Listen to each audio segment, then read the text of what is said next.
Good morning students. हमने previous class के अंदर लिक्विड्स की प्रॉपर्टी जो है उनको स्टार्ट किया था।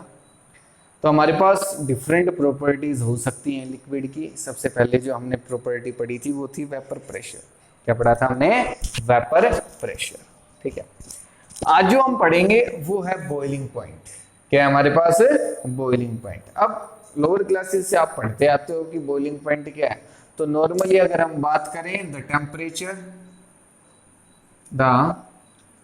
Temperature at which a liquid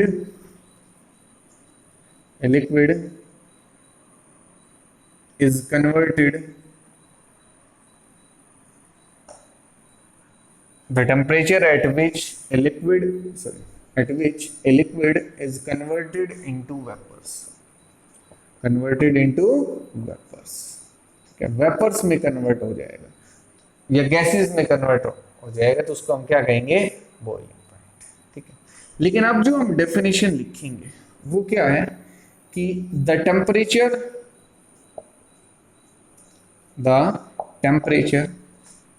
at which the vapor pressure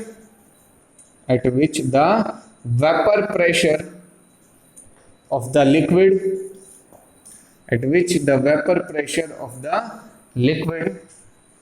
of the vapors of the liquid becomes equal to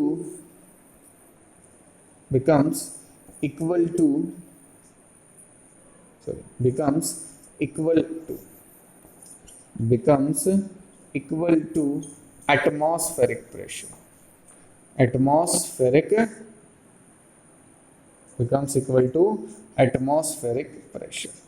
जो एटमॉस्फेरिक प्रेशर होता है अगर उसके बराबर प्रेशर हो जाए तो वो जिस टेम्परेचर पे होगा उसी को हम क्या कहेंगे? Boiling point.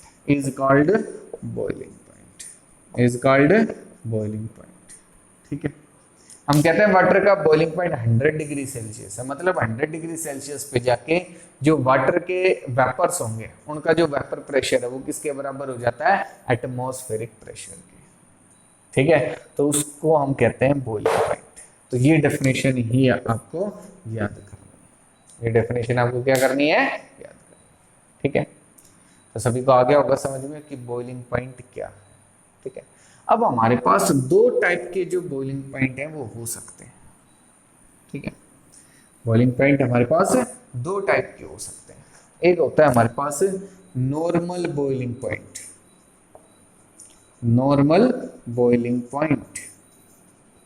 ठीक है, और एक होता है हमारे पास स्टैंडर्ड बॉइलिंग पॉइंट।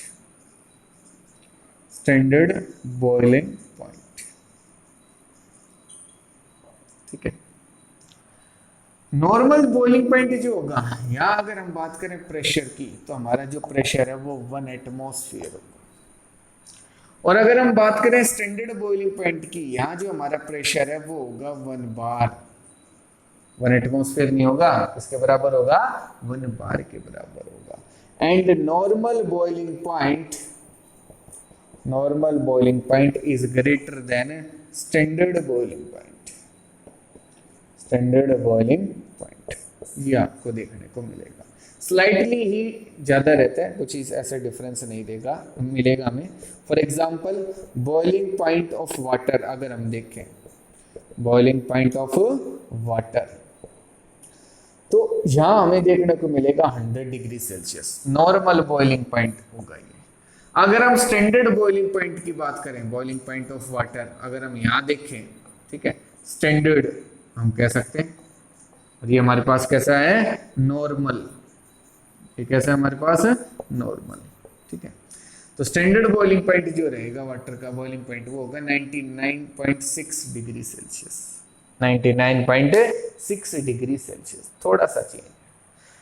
अब ये स्लाइटली चेंज क्यों है? क्योंकि 1 एटमॉस्फेयर और 1 बार में जो डिफरेंस है वो भी स्लाइटली होता है। 1 बार इज इक्वल टू 0.98 एटमॉस्फेयर, इसके बराबर होता है।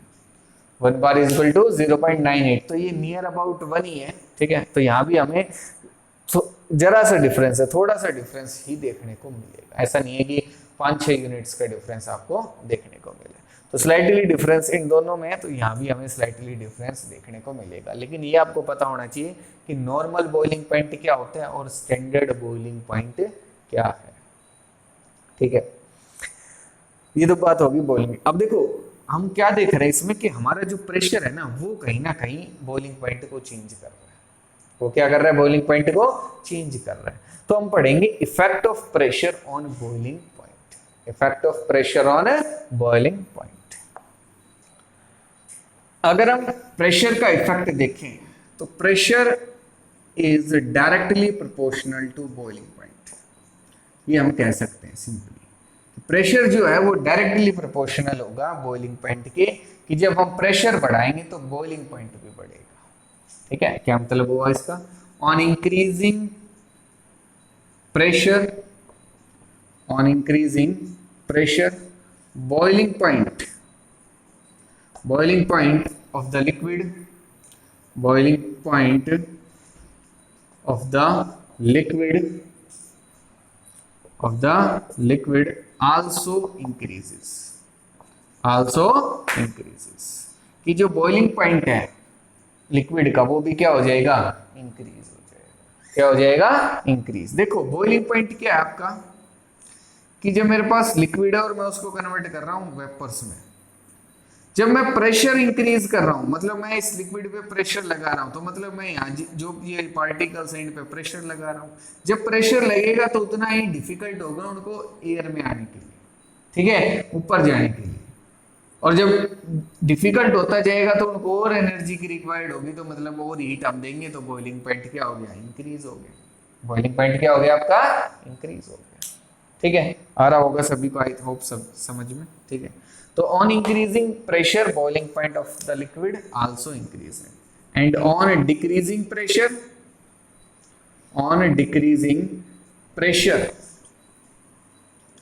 ठीक है, boiling point of the liquid also increases, boiling point of the liquid also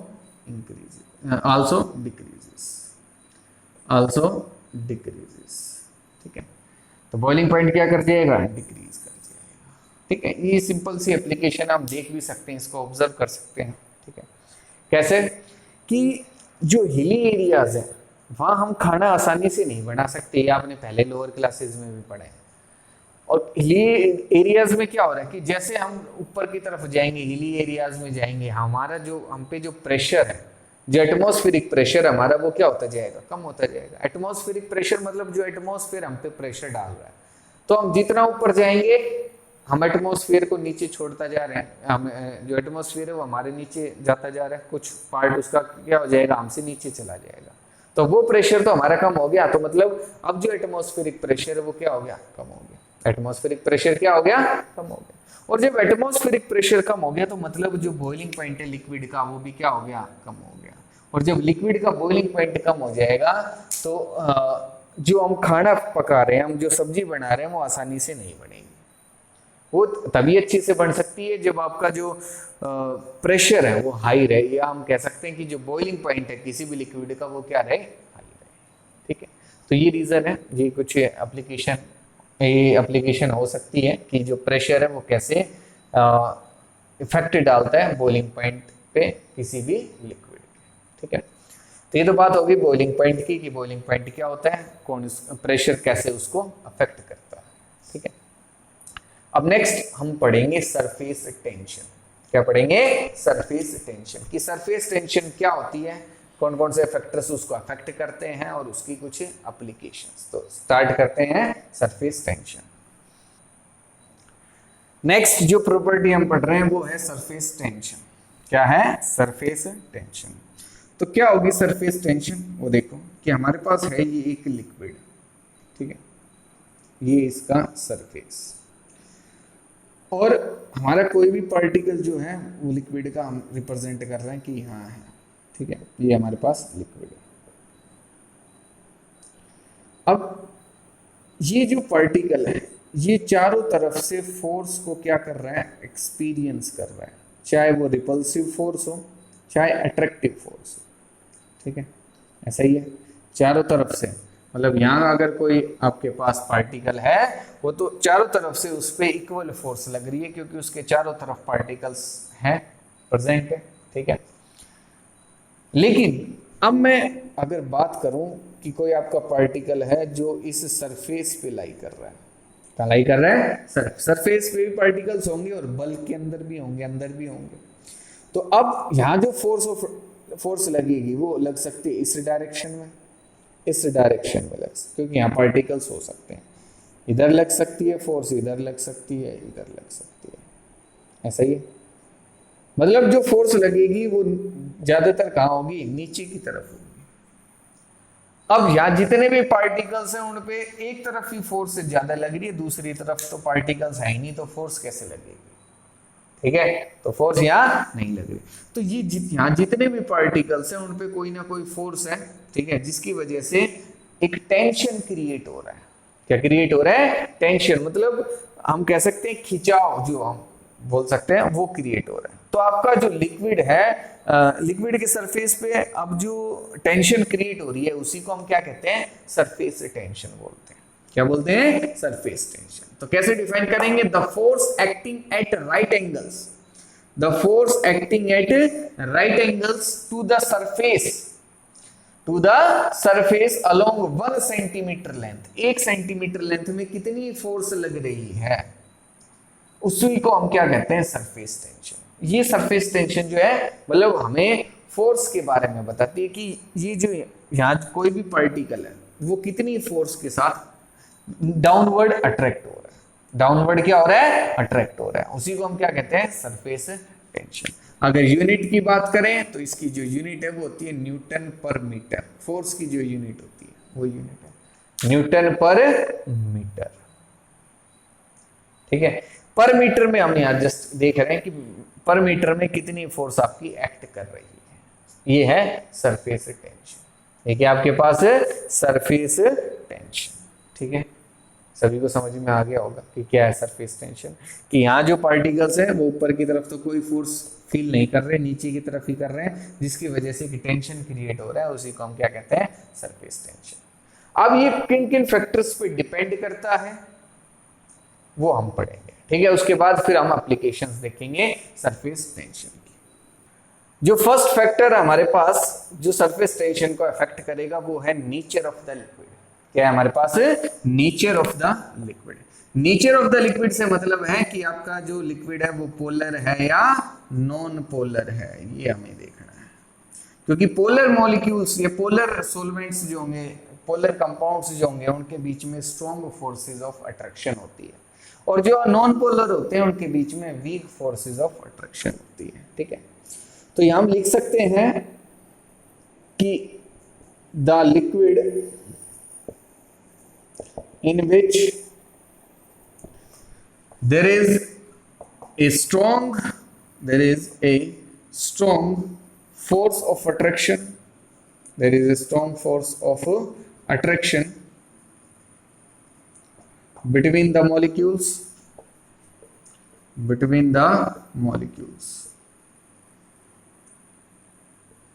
the liquid in which there is the liquid in which there is a strong force of attraction between the molecules, higher is the surface tension, higher is the surface tension,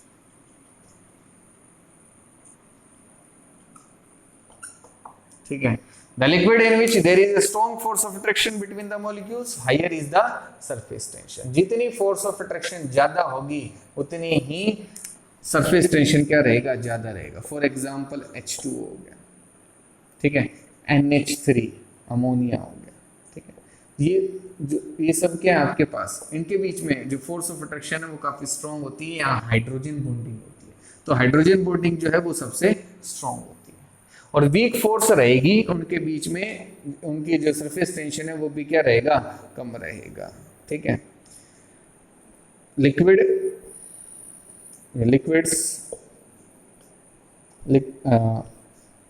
molecules of liquid containing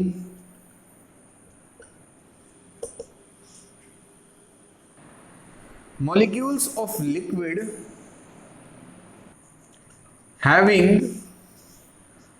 weak forces of attraction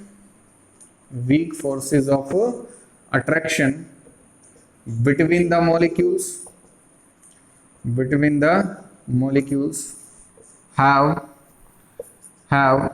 low surface tension उनका जो surface tension है वो क्या रहेगा, लो रहेगा। और surface tension high किसका रहेगा, जिनके बीच में फोर्स ऑफ अट्रैक्शन क्या है, स्ट्रॉन्ग है। ठीक है, तो पोलर के अंदर फोर्सेस ऑफ अट्रैक्शन स्ट्रॉन्ग होती हैं। ठीक है, फॉर एग्जांपल हमने लिया CCl4 CHCl3। ठीक है, ये सब जो आपके पास सॉल्वेंट्स हैं इनके बीच में फोर्सेस ऑफ अट्रैक्शन जो है वो वीक रहती है। कैसी रहती है, वीक रहती है। ठीक है, तो ये तो फर्स्ट फैक्टर हो गया nature of the liquid. Second factor है टेम्परेचर। तो देखते हैं टेम्परेचर सरफेस टेंशन को कैसे अफेक्ट करता है।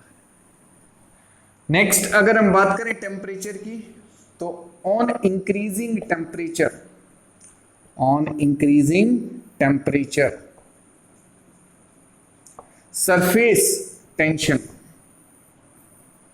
surface tension of the liquid decreases। Surface tension जो है वो डिक्रीज हो जाएगी। अब ऐसा क्यों हो रहा है, बिकॉज ऑन इंक्रीजिंग टेम्परेचर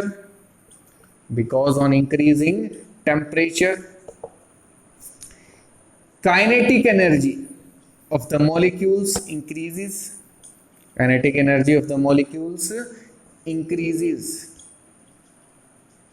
ठीक है, due to which intermolecular forces of attraction, intermolecular forces decreases। जब हम टेम्परेचर बढ़ाएंगे तो जो मॉलिक्यूल्स हैं उनकी काइनेटिक एनर्जी इंक्रीज हो जाएगी। क्या इंक्रीज हो जाएगी, काइनेटिक एनर्जी। देखो यहाँ कोई भी पार्टिकल है वो जितना स्ट्रॉन्गली नीचे की तरफ अट्रैक्ट होगा दूसरे पार्टिकल से, उतना ही ज्यादा क्या रहेगा, सरफेस टेंशन रहेगा। और जितना वीकली ये पार्टिकल इस पार्टिकल को अट्रैक्ट करेगा उतना ही कम सरफेस टेंशन हमें देखने को मिलेगा। ठीक है, तो ये फोर्स ऑफ अट्रैक्शन पे डिपेंड कर रहा है। और हम जब टेम्परेचर बढ़ा रहे हैं तो ये फोर्स ऑफ अट्रैक्शन क्या हो गई, वीक हो गई, क्योंकि काइनेटिक एनर्जी बढ़ रही है, मॉलिक्यूल और स्पीड के साथ मूव करेगा तो जो फोर्स ऑफ अट्रैक्शन है वो कम हो जाएगी, जिसकी वजह से सरफेस टेंशन जो है वो क्या हो जाएगा, कम हो जाएगा। सरफेस टेंशन क्या हो जाएगा, कम हो जाएगा। ठीक है, तो ये हमारे पास दो मेन फैक्टर्स थे जो सरफेस टेंशन को अफेक्ट करते हैं, लेकिन एक फैक्टर और है थर्ड, क्या है वो देखते हैं। नेक्स्ट है इफेक्ट ऑफ एडिशनल सब्सटेंस, कि जब हम कोई एक्स्ट्रा सब्सटेंस ऐड करेंगे किसी भी लिक्विड के अंदर, ठीक है, तो वो सरफेस टेंशन को कैसे कम करेगा या ज्यादा करेगा उसको देखते हैं। ठीक, तो देखो सपोज करो कि मेरे पास पहले एक लिक्विड था जिसके पार्टिकल्स जो है वो सरफेस पे कुछ इस तरीके से अरेंज थे, तो अब कोई ना कोई इसका सरफेस टेंशन था। ठीक है, क्योंकि ये पार्टिकल्स दूसरे पार्टिकल्स के साथ क्या थे, अट्रैक्टेड। अब मैंने क्या किया, इसके अंदर एक इंप्योरिटी डाल दी, एक दूसरा सब्सटेंस ऐड कर दिया, तो अब क्या होगा, उसके जो पार्टिकल्स हैं वो भी अब सरफेस पे आएंगे, वो भी कुछ जगह को क्या कर लेंगे, ऑक्यूपाई कर लेंगे इसी तरीके से। ठीक है, कैसे भी आप दिखा सकते हैं कि ये जो ब्लैक डॉट मैंने दिखा दी ये तो हो गया इम्प्योरिटीज, और ये है हमारे पास जो हमारा जो लिक्विड था जो पहले से ही प्रेजेंट था, उसके ये मैंने दिखा दिए ओ से या सर्कल से जो रिप्रेजेंट कर रहा हूँ। ठीक है, तो कुछ पार्टिकल्स जब इंप्योरिटीज वाला जो हम एक्स्ट्रा सब्सटेंस ऐड कर रहे हैं उसके कुछ पार्टिकल्स अगर सरफेस पे आ गए तो अब वो सरफेस टेंशन को क्या करेंगे, कम करेंगे। क्यों, क्योंकि जो अब इंटरमोलिकुलर फोर्सेस ऑफ अट्रैक्शन है वो क्या हो गई, कम। या हम कह सकते हैं कि जो मॉलिक्यूल्स सरफेस पे वो ही कम हो गए। जब मॉलिक्यूल सरफेस पे कम हो जाएंगे तो उस लिक्विड का सरफेस टेंशन भी क्या हो जाएगा, कम हो जाएगा। हम उस किसी भी लिक्विड के लिए बात करते हैं सरफेस टेंशन की, तो मैं सपोज करो ये मेरे पास ए लिक्विड के लिए था और मैंने जो दूसरा सब्सटेंस ऐड किया वो बी लिक्विड है। तो ए लिक्विड का सरफेस टेंशन तो कम हो गया, क्यों? क्योंकि उसके जो नंबर ऑफ मॉलिक्यूल्स है सरफेस पे वो क्या हो गए? कम हो गए। वो क्या हो गए? कम हो गए। तो इसका सरफेस टेंशन क्या हो जाएगा? कम हो जाएगा। ठीक है, तो हम इसमें लिख सकते हैं on adding a new substance to the liquid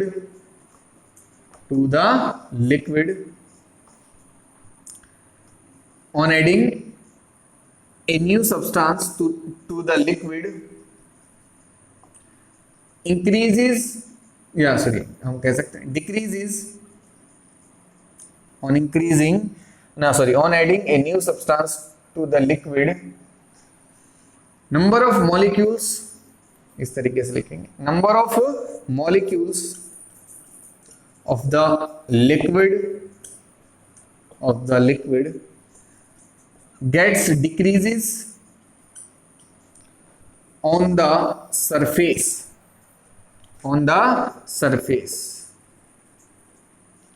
due to which surface tension of the liquid decreases, जिसकी वजह से सरफेस टेंशन क्या हो जाएगा? कम हो जाएगा, डिक्रीज हो जाएगा। ठीक है, तो ये हमारे पास थर्ड फैक्टर था कि कोई अगर नया सब्सटेंस ऐड करते हैं तो वो सरफेस टेंशन को कम कर देगा। ठीक है, अब हम एप्लीकेशंस पढ़ेंगे कि अब कौन कौन सी एप्लीकेशंस है सरफेस टेंशन की जो हम डे टू डे लाइफ में आसानी से ऑब्जर्व कर सकते हैं। तो हम पढ़ेंगे एप्लीकेशंस ऑफ सरफेस टेंशन। अगर हम बात करें एप्लीकेशंस की, हम रिजल्ट भी कह सकते हैं कि जो सरफेस टेंशन है उसके कुछ रिजल्ट्स हैं। फर्स्ट जो है वो है spherical shape of drops.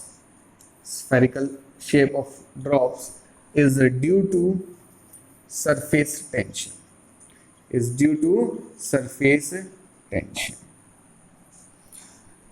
as in spherical shape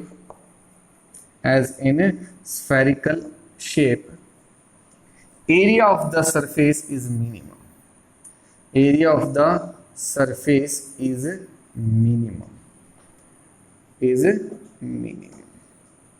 ठीक है, मिनिमम क्या मतलब है इसका? कि हमारी जो कोई भी ड्रॉप है, हम देखते हैं बारिश होती है, हम जब पानी भी गिरता है, आपने बहुत जगह टीवी में या फोन में कहीं भी फोटो वगैरह देखते हैं तो उसमें हम जो शेप दिखाते हैं, ऑयल ड्रॉपलेट हो या जो वाटर ड्रॉपलेट हो, उसकी कुछ इस तरीके से दिखाते हैं कि हमारा जो ड्रॉप है वो ऐसी है, या स्फेरिकल शेप भी आपको मिल जाएगी। जब ओस गिरती है ना तो पत्तों पे वो देखना कुछ इसी बिल्कुल स्फेरिकल शेप होती है उसकी। तो ऐसा क्यों है? ये सरफेस टेंशन की वजह से। किसकी वजह से? सरफेस टेंशन की। हर लिक्विड चाहता है कि उसका सरफेस टेंशन कम से कम रहे। क्या रहे? कम से कम। तो क्या करें? उसका अगर एरिया हम कम कर दें, सरफेस एरिया जो है अगर उसको कम कर दें तो सरफेस टेंशन क्या हो जाएगा? कम हो जाएगा। जितना ज्यादा एरिया उतना ही ज्यादा सरफेस टेंशन, जितना एरिया कम उतना ही सरफेस टेंशन कम। तो जो स्फेरिकल शेप होती है ना, इसमें हम कह सकते हैं कि जो एरिया है वो सबसे कम होता है। चाहे आप कोई क्यूब ले लो, ठीक है, चाहे कोई क्यूबॉइड ले लो, सिलेंडर ले लो, कोई भी कोन ले लो, सब में सबसे कम एरिया स्फीयर का ही होता है। किसका होता है? स्फीयर का ही सबसे कम एरिया होता है। तो लिक्विड क्या चाहेगा कि उसका सरफेस टेंशन कम से कम रहे, तो वो किस शेप में आने की कोशिश करेगा? स्फेरिकल शेप में। किसमें आने की कोशिश करेगा? स्फेरिकल शेप के अंदर। तो ये रीजन है कि जो ऑयल ड्रॉपलेट्स होती हैं या जो वाटर ड्रॉपलेट्स होती हैं, कोई भी हम ले सकते हैं, उनकी शेप कैसी होती है? स्फेरिकल होती है। कैसी होती है? Spherical. To minimize their surface repulsion,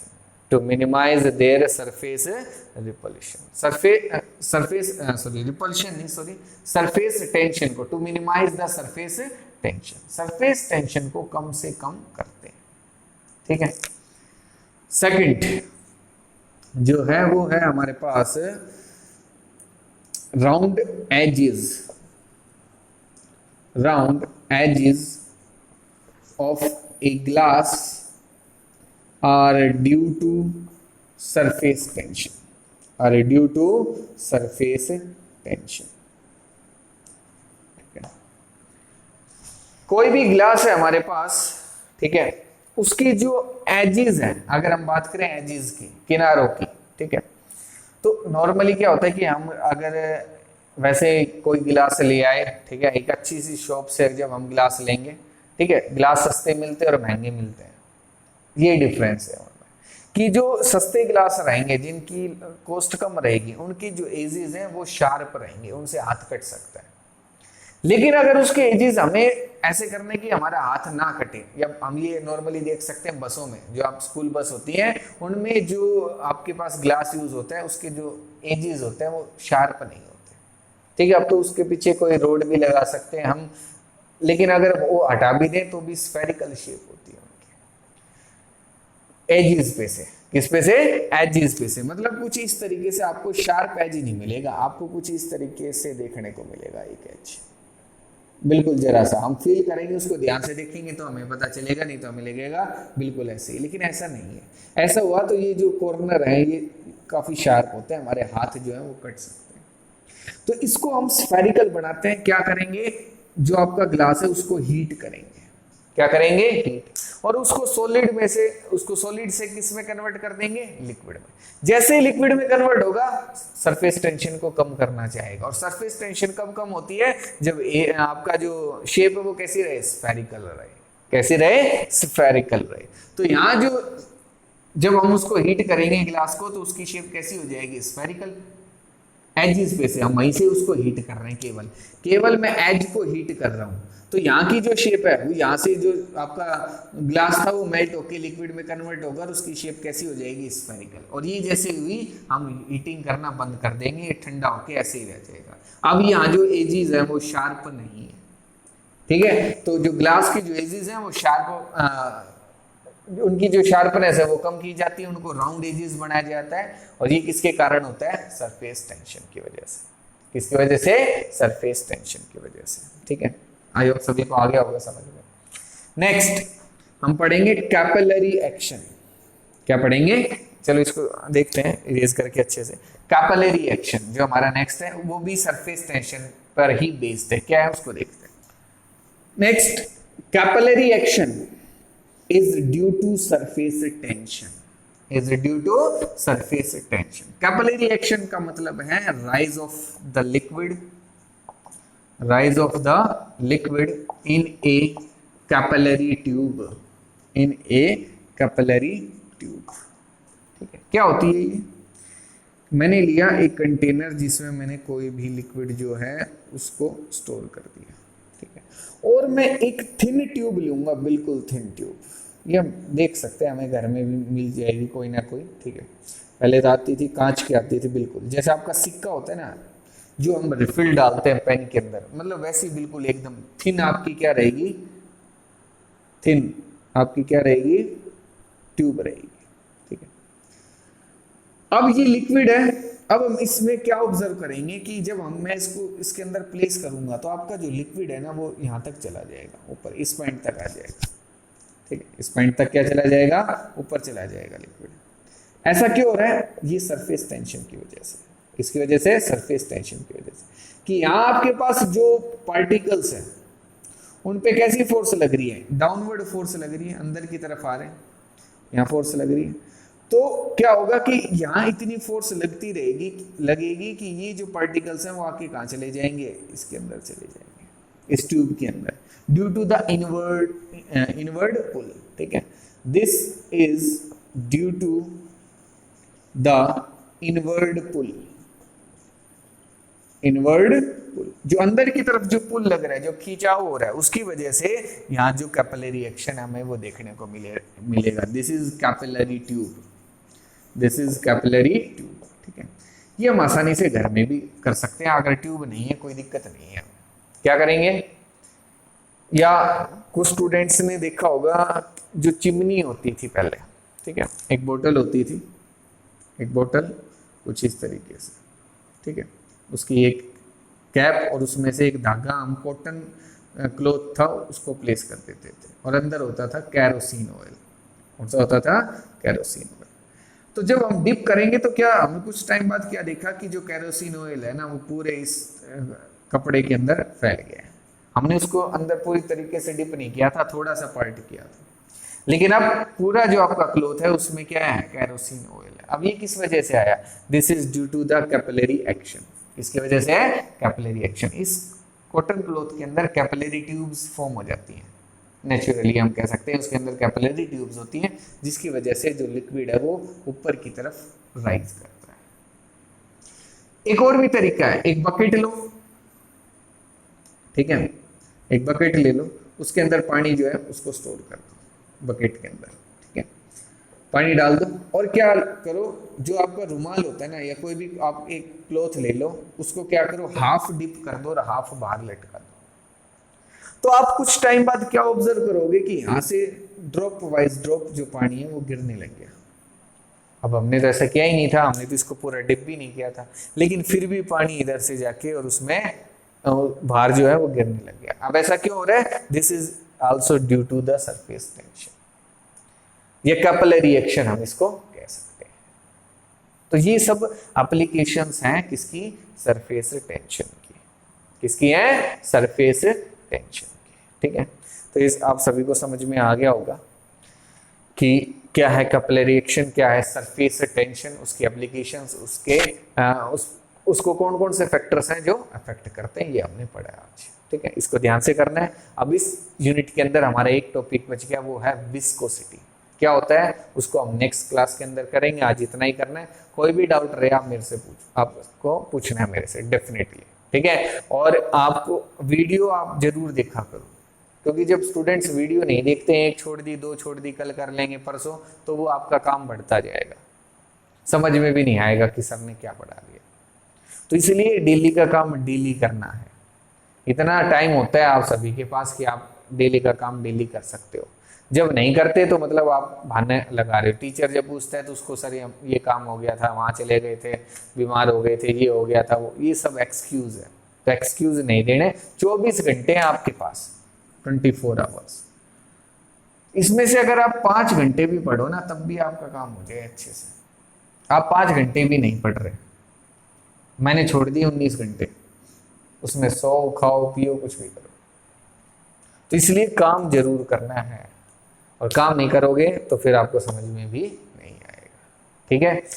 तो इसको अच्छे से पढ़ना है। कोई डाउट रहे तो मेरे से पूछ लेना, ठीक है। Thank you.